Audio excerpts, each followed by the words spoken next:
রেস্টুরেন্টে গিয়ে আর কখনোই আপনাকে চিকেন তেহারি কিনে খেতে হবে না। ভিডিওটি সম্পূর্ণ দেখলে খুব সহজেই ঘরে বসে চিকেন তেহারি তৈরি করে নিতে পারবেন। তো হ্যালো এভরিওয়ান, আসসালামু আলাইকুম। আজকে আমি শেয়ার করছি কিভাবে খুব সহজে ঘরে থাকা অল্প উপকরণ দিয়ে আপনারা চিকেন তেহারি তৈরি করে নিতে পারবেন। দেখতে পাচ্ছেন একটি মুরগি আমি বোন সহ খুব সুন্দর করে কেটে নিয়েছি। এখানে দেখতে পাচ্ছেন আমি পোলার চাল নিয়েছি, এছাড়া জয়ত্রী, জয়ফল, তেজপাতা, দারুচিনি, এলাচ, লবঙ্গ, আরও নিয়েছি লবণ, হলুদ, জিরা গুঁড়ো, ধনিয়া গুঁড়ো। এখানে কিছু পেঁয়াজ আমি কুচি করে নিয়েছি আদা বাটা, রসুন বাটা, শুকনো লঙ্কা বাটা এবং কাঁচা লঙ্কা বাটা। তো দেখতে পাচ্ছেন আমি প্রথমে মুরগিটা পিস পিস করে কেটে নিয়েছি। অবশ্যই ছোট ছোট পিস করে কেটে নিতে হবে।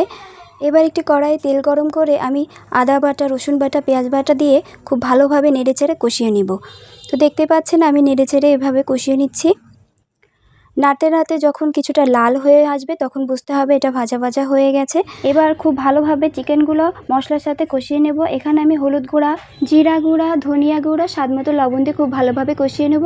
এরপর আমি শিলপাটাতে জয়ত্রী, জয়ফল খুব ভালোভাবে বেটে নিয়ে সেটা মাংসের সাথে খুব ভালোভাবে মিশিয়ে নিব।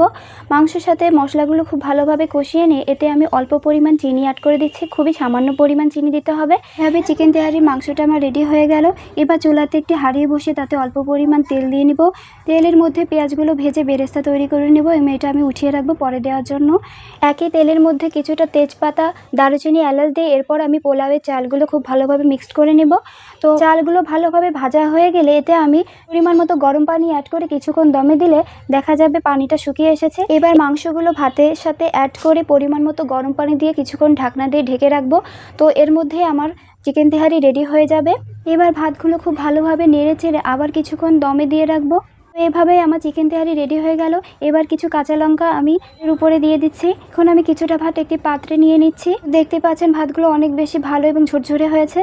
তো এভাবেই আমার চিকেন তেহারি রেডি হয়ে গেল। দেখতেই পেলেন কিভাবে সহজে অল্প উপকরণে চিকেন তেহারি তৈরি করে নেওয়া যায়। ভিডিওটি ভালো লাগলে পেজটিকে একটু ফলো দিবেন। আল্লাহ হাফিজ।